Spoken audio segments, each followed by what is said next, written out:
Nu är det klart. Känslan? Otroligt.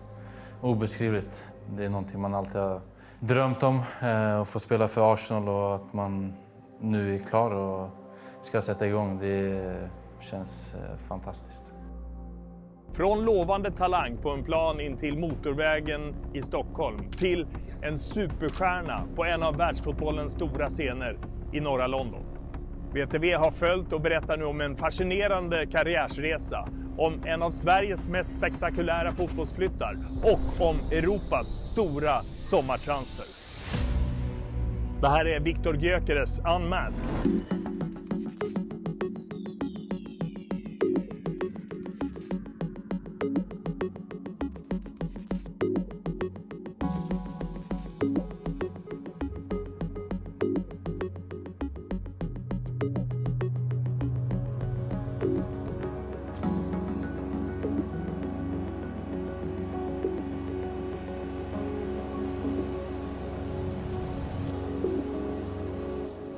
Till slut ett slut. Äntligen en start. Sommarens, ja hela fotbollsvärldens stora och långa transferföljetong lyfte med ett privatjet från Mallorca och landade i en namnteckning i norra London. Nu representerar Viktor Gyökeres Arsenal Football Club i en affär värd 824 miljoner svenska kronor. Varför just Arsenal då? Varför var det så viktigt?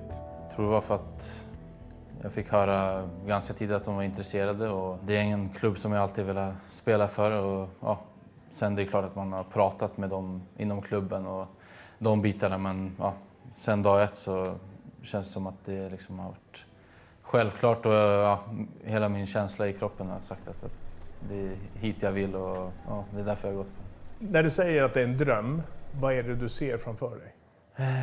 Få spela i Premier League äntligen och i ett av de absolut bästa lagen, både i England och i världen. Och sen ja, vinna fotbollsmatcher och titlar. Nummer 14, hur känns den? Nej, men det känns bra. Det känns som ett anrikt nummer i den här klubben och ja, mycket historia bakom det. Så nej, det ska bli en ära att få sätta på mig framförallt Arsenal-tröja men också med det numret. Ja, vissa blir statyer med den där siffran utanför. Har du haft något snack kring just och hur har det gått till själva tröjnummervalet? Ja, alltså det var inte så många nummer tillgängliga, vad ska jag välja, men 14 var ett bra nummer. Vilka nummer valde du bort? Nej, jag tänker, man kollar ju direkt bara på vilka som finns tillgängliga. Jag skulle väl säga att 14 var det bästa. Vad tänker du kring den tradition men också lusten, nästan begäret efter att den här klubben ska vinna något? Såklart kul att få hoppa på den resan som de har gjort. De har ett fantastiskt lag och ja, därför känner jag att jag kan förhoppningsvis komma in och bidra med mina kvaliteter och nå det målet tillsammans. Beskriv de här dagarna, eller rättare sagt ett dygn ungefär med fotografering och filmning och med presentation och med medicinsk undersökning. Nej, men det har gått undan. Det har gått snabbt. Mycket på en gång såklart. Det blir svårt att ta in nu direkt egentligen vad som har hänt. Tror det kanske landar lite när man sitter själv på ett flygplan i 13 timmar. Till Singapore som väntar jag. Ja, exakt. Så då kanske man får njuta lite av det och liksom bara koppla av innan man sätter igång där när man landar. Är det några lagkompisar som redan har hört av sig? Ja, några stycken. Så det har varit fint att få höra lite från dem. Så nej, vi ser fram emot att träffa alla i laget och lära känna dem ännu bättre. Vem har sagt vad redan? Nej, jag spelar med Ben White i Brighton så han har hört av sig. Och sen Martin Ödegaard har hört av sig som kapten. Så det är väldigt fint av de båda. Du känner dig välkommen? Ja, det tycker jag. Redan, utan att ha träffat dem. Ja. Viktor kom till Arsenals träningsanläggning lättad och lycklig. Lite svettig, en aning hungrig och förmodligen också slutkörd. Efter veckor av ovisshet och förhandling. Oändligt antal rubriker och spekulationer. Drömmar och uppoffringar. Det har varit en sommar fylld av känslor och hårda ord. Allt för att komma just hit.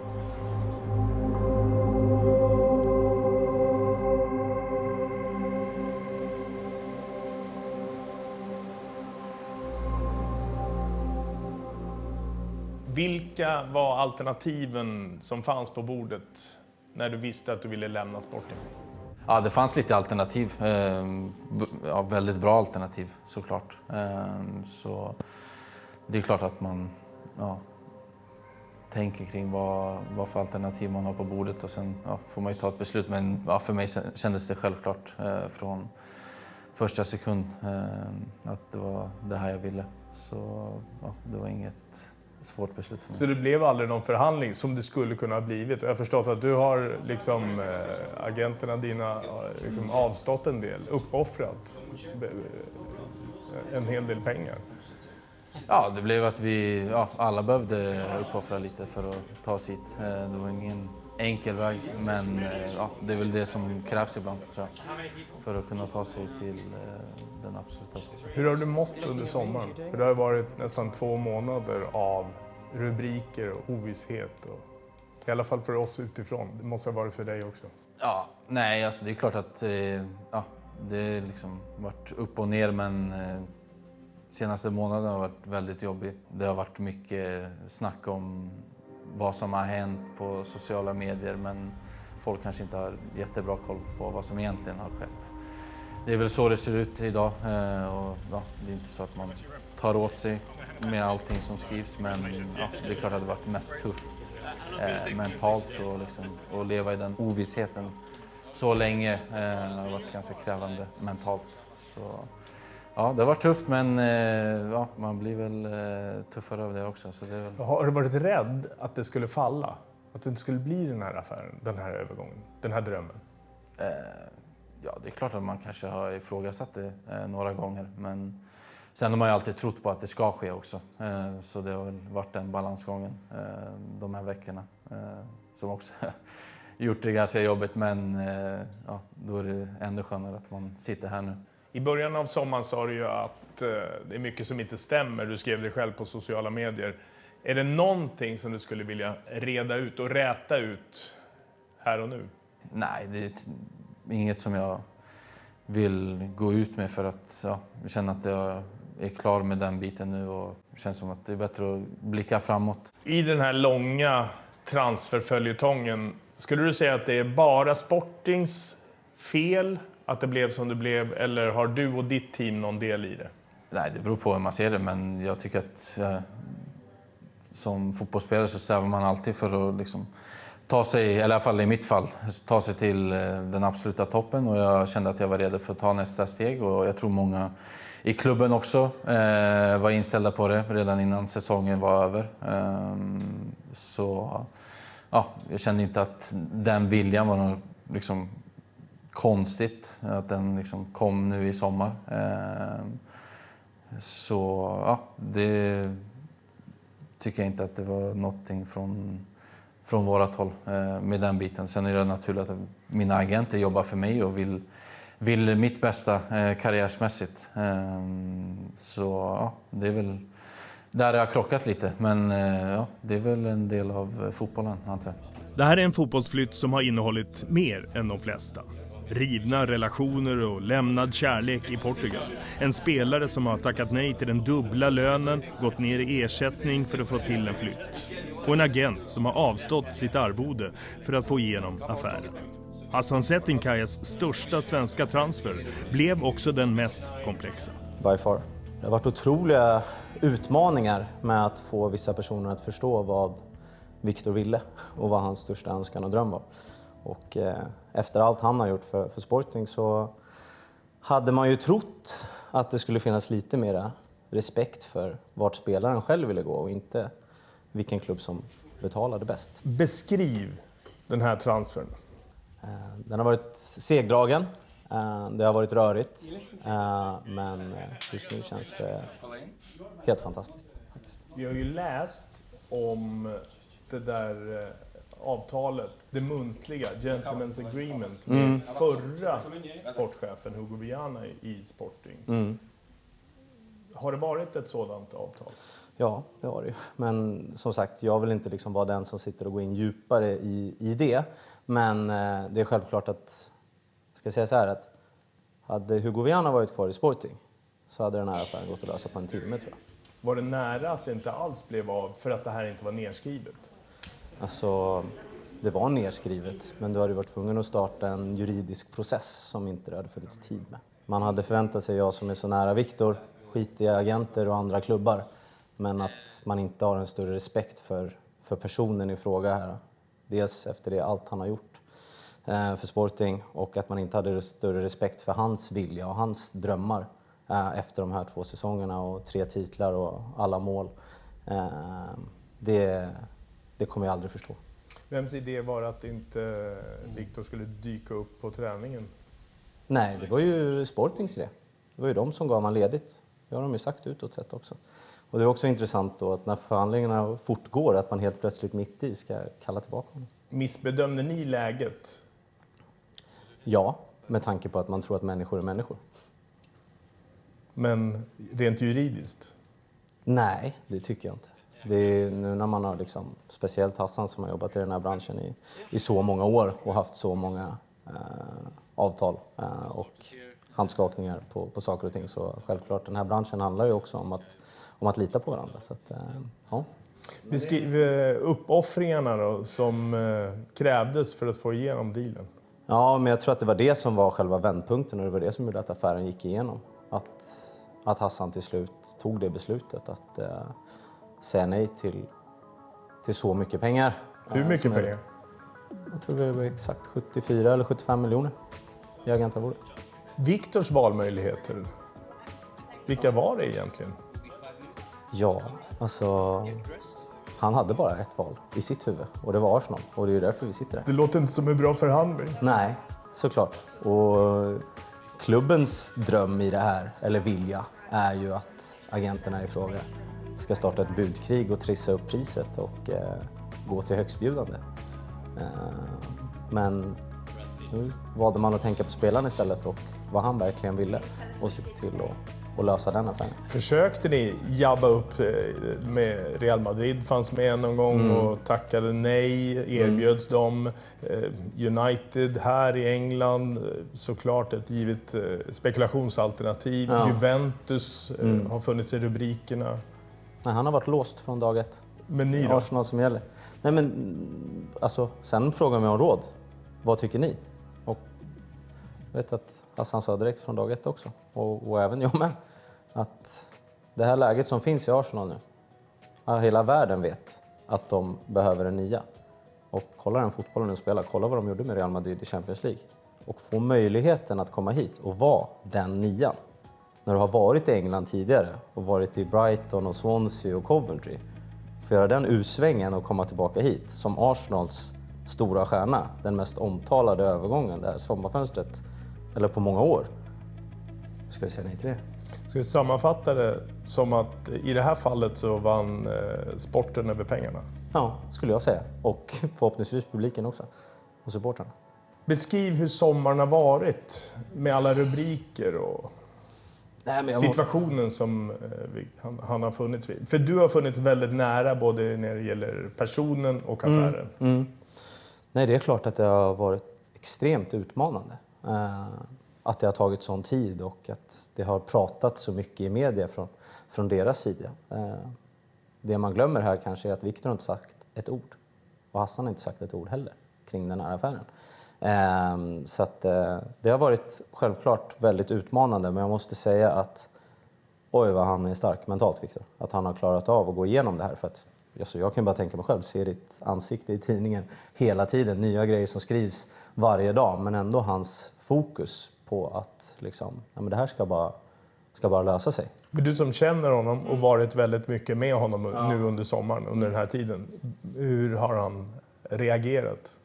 Det är klart att han inte har varit på sitt bästa humör hela tiden. Han kan vara ganska grinig ibland. Man har sagt god morgon och man får ett tillbaka. Det har vi skojat om några gånger. Så att, men samtidigt så är det så här, ja, det är besvikelse men det går över fort. Och så bara okej, men nu liksom jobbar vi vidare, nu gör vi det här, nu gör vi det här. Och så bara liksom försöka hitta lösningar hela tiden på hur kommer vi i mål. Och det var ju det Hassan sa till slut. Det här handlar om pengar. Det är det. De vill ha mer. Det här är det vi kan göra för att få affären att gå igenom. Det här är det jag kan göra för att affären ska gå igenom. Och sen har Victor gjort sina uppoffringar också.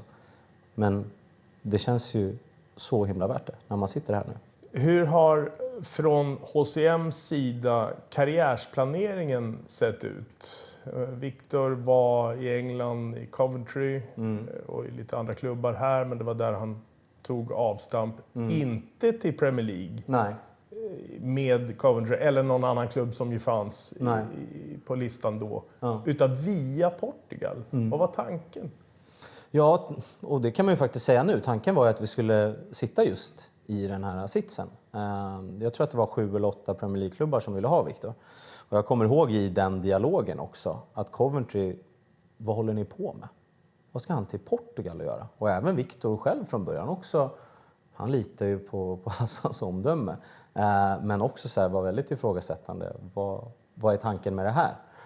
Men då var ju tanken självklart att gå till en lite liksom sämre liga än Premier League, vara i ett topplag, fightas om att vinna titlar. För om du tittar på liksom Victors karriär så har han varit i bottenlag och kämpat hela tiden. Kolla på en sån som Erling Haaland till exempel. Börjar i Molde, topplag. Salzburg, topplag. Dortmund, topplag. City, topplag. Det är ju ganska skönt som anfallare att vara ett vinnande lag hela tiden. Så det var ju det som var tanken med hela flytten. Att Victor skulle få den här servicen, vara i ett spelförande lag, utveckla också sin touch och sitt spel i en mer teknisk liga än vad Championship är. För att sen sitta i den här sitsen att kunna återvända till England, till en av de största klubbarna i Premier League. Så att... Och hade ni valt en annan Premier League-klubb då, så hade han kanske blivit omöjligt dyr nu. Jag tror dels det, men sen så är det också risken att kollar du på liksom bottenåttan i Premier League så kan de här åka ut. Och liksom, det är ju det som alltid är problemet, att man vet inte riktigt med de här lagen. För att de studsar upp och ner. Och då kan du fastna och så blir du en Championship-spelare. Så är du liksom, äntligen, men jag ska till Premier League. Ja, men jag gjorde en säsong. Ja, men det var inte så jäkla kul. Så att tanken var ju att komma till ett lag där man vet att okej, de här fightas som titlarna varje år. De här spelar Champions League. Och också, precis som du är inne på, så har de ju hur mycket pengar som helst, de här Premier League-klubbarna. Så de har också väldigt lätt att säga nej till bud. Nu kommer han in i en klubb som inte har vunnit särskilt mycket. Nej. Men som verkligen förväntas göra det. Hur passar han in där? Ja, men fantastiskt. Det är den här pressen man vill ha. Och det är det är ju mycket bättre att komma till ett lag som inte har vunnit, lite som Sporting. Som de vann under covid-säsongen. Men annars är det Benfica som har liksom vunnit mest titlar där de senaste 20 åren. Men att få komma till Arsenal i det här läget nu, där alla suktar efter den här PL-titeln och man känner att de har liksom laget för det. Kolla deras liksom backlinje, deras försvar och sen få det här anfallet på det. Går du till ett lag som har vunnit ligan 3 år i rad, ja, men då finns det ju bara en sak, då måste du vinna igen. Men här har du ju liksom allt att vinna. Spännande blir det. Ja, helvete. Har du kollat spelschemat? Lite grann, ja. Premiären? Mot United, mot tränaren Amorim som du hade. Kittlar det? Ja, det är många matcher i Premier League som kittlar, men det är klart att den kommer vara speciell på det sättet. Och det är klart att det är en match man ser fram emot. Och målgesten sitter? Den sitter alltid. Arsenal har köpt sin nya 9 med ikoniska nummer 14. Och Viktor Gyökeres har kommit till sin dröm. Den transfer som nu har nått ett slut. Ett äventyr som nu kan börja.